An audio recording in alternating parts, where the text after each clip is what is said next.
ಕಣದಿಂದ ಹಿಂದೆ ಸರಿಯೋದಕ್ಕೆ ಜೀವ ಬೆದರಿಕೆಯನ್ನ ಕೂಡ ಹಾಕಲಾಗ್ತಾ ಇದೆಯಂತೆ. ನೋಡಿ, ಪಿಸ್ತೂಲ್ ತೋರಿಸಿ ನಾಮಪತ್ರ ವಾಪಸ್ ಪಡೆಯೋದಕ್ಕೆ ಧಮಕಿ ಹಾಕಲಾಗ್ತಾ ಇದೆ ಅನ್ನೋ ಆರೋಪ ಕೇಳಿ ಬರ್ತಾ ಇದೆ. ಇದಾಗಿರೋದು ಕಲಬುರಗಿಯಲ್ಲಿ. ಎಷ್ಟೊಂದು ಜಿದ್ದಾಜಿದ್ದಿ, ಎಷ್ಟೊಂದು ಪ್ರತಿಷ್ಠೆ ಇದೆಲ್ಲ ಅತಿರೇಕಕ್ಕೆ ಹೋದ್ರೆ ಹಿಂಗೆಲ್ಲ ಆಗುತ್ತೆ. ಕಲಬುರಗಿಯ ಜೇವರ್ಗಿ ತಾಲೂಕಿನ ಗುಡೂರಿನಲ್ಲಿ ಘಟನೆ ಆಗಿದೆ. ಅಭ್ಯರ್ಥಿ ಮಹಾಲಕ್ಷ್ಮಿ ಪೂಜಾರಿ ಪತಿಗೆ ಎದುರಾಳಿ ಅಭ್ಯರ್ಥಿ ಬೆದರಿಕೆ ಹಾಕಿದ್ದಾರಂತೆ. ಬೀರಲಿಂಗ ಪೂಜಾರಿ ಎಂಬಾತ ಗನ್ ತೋರಿಸಿ ಧಮಕಿ ಹಾಕಿದ್ದಾನೆ.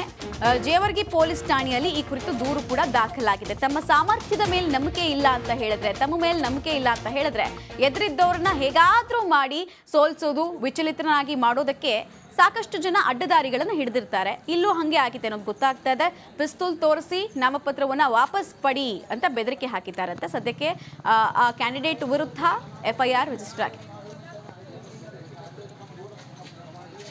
ಸರ್ ಘಟನೆ ನೋಡಿ ಸರ್, ನಮ್ಮ ಎದುರು ಸರ್ ಕ್ಯಾಂಡಿಡೇಟ್ ಡಿಮ್ಮಿ ನಮ್ಮ ಪೂಜೆ ಮಂದಿ ಸರ್ ಅಂದ್ರೆ ಸರ್ ಅವರು ಕಮಲಬಾಯಿ ಸಿದ್ದರಾಮಪ್ಪ ಅವ್ರ ಮಗ ಬೀರಪ್ಪ ಏನು ಸರ್ ಅವ್ರ ಸರ್ ಏನಪ್ಪ ನಮಗೇನಪ್ಪ ಕೆಟ್ಟ ಸರ್ ಹೆದರಿಸಿ ಬೆದರಿಸಿ ಪಿಸ್ತೂಲ್ ತೋರಿಸಿ ನಮಗೆಲ್ಲ ಏನು ಹೊಡೆದು ಬಿಡೋದು ಇಟ್ಟೆಲ್ಲ ಮಾಡ್ಯಾನಪ್ಪ ಸರ್. ಅಂದು ಅವರಾದೇ ನೋಡ್ಬೇಕ ಮತ್ತು ಕೆಲವರು ಸೆಂಟರ್ನಾಗ ಕಾರನ್ನು ಕರೆಸಿ ಅದರ ಕೂಡಿಸ್ಕೊಂಡು ಹೋಗಿ ನಮಗೇನಪ್ಪ ಸೀದಾ ಗೂಡೂರು ಪಂಚಾಯತಿಗೆ ಹೋಗಿ ಎದರಿಸಿ ಬೆದರಿಸಿ ಏನಪ್ಪ ಅಲ್ಲಿ ಗೂಡೂರು ಪಂಚಾಯತ್ ಸಮೀಪ ಹೋಗಿ ಸರ್ ನಮಗೇನು ಮಾಡಿದ್ರೆ ಬಿಸಿಲು ತೋರಿಸೇನಪ್ಪ ಎದರಿಸಿ ಏನಪ್ಪ ಅಂದ್ರೆ ಇಲ್ಲಿ ತುಕ್ಕಲಿಕ್ಕೆ ಅಂತಂದ್ರೆ ನಿನಗೇನಪ್ಪ ಎಂಟು ಕಲಸ ಅಂತ ಬಂದ್ರೆ ಸರ್ ನಮಗೆ ಅಂದೇನಪ್ಪ ಎದರಿಸಿ ಏನಪ್ಪ ಸರ್ ನಮ್ಮ ಒಳಗಡೆ ಸರ್ ಅವ ಸರ್ ಡಾಕ್ಟರ್ ಸರ್ ಅವರು ಗುಂಡ ಬಂದು ಸರ್ ನಮ್ಗೆ ಎದುರಿಂದೇನಪ್ಪ ನಮ್ಮ ಸರ್ ಪತ್ರ ಏನಪ್ಪ ವಾಪಸ್ ತೆಗಿಸಿ ನಂತರ ಮತ್ತೆ ಸರ್ ನಮ್ಗೆ ಎಲ್ಲಿ ಸರ್ ನಮ್ಗೆ ಅಲ್ಲಿ ಕರ್ಕೊಂಡ್ರು ಸರ್ ಅವರು ಕಾರ್ ತೊಗೊಂಡು ಸರ್ ಮತ್ತೆ ಅದಷ್ಟು ತಂದು ಬಿಟ್ಟು ಹೋಗ್ಯಾರ.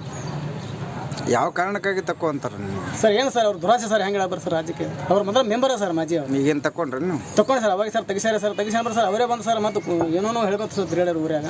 ಯಾಕೆ ಸ್ವಲ್ಪ ನಮ್ಗೇನೋ ಸ್ವಲ್ಪ ನ್ಯಾಯ ದೊರಕಿಸ್ಕೊಡಂಗಿರ ಬಿಟ್ಟು ಬಂದಿರಿ. ಇಲ್ಲ ನೀವು ನಾಮಪತ್ರ ನೀವು ಪೊಲೀಸ್ ಸೆಕ್ಯೂರಿಟಿ ತೊಗೋಬೋದಾಯ್ತಲ್ಲ, ರಕ್ಷಣೆ ಪೊಲೀಸ್ ಬೇಕಾ ಸರ್ ಈಗ ಕರ್ತಂತ ತಂದಿರಿ ಅವರು. ಪೊಲೀಸ್ ಬೇಕಾ ಸರ್ ಇಲ್ಲಿ ಕರ್ತೀನಿ ಪೊಲೀಸ್ ನೀ ಯಾಕೆ ಫೋನ್ ಮಾಡಿ ನಾ ಕರ್ತೀರಿ ಅಂತಂದ್ರೆ ಸರ್ ನಾವೇನು ಮಾಡೋಕ್ಕಾಗ್ತೀರಿ ಅವಾಗ. ಊರು ಜನ ಏನಂತಾರೆ?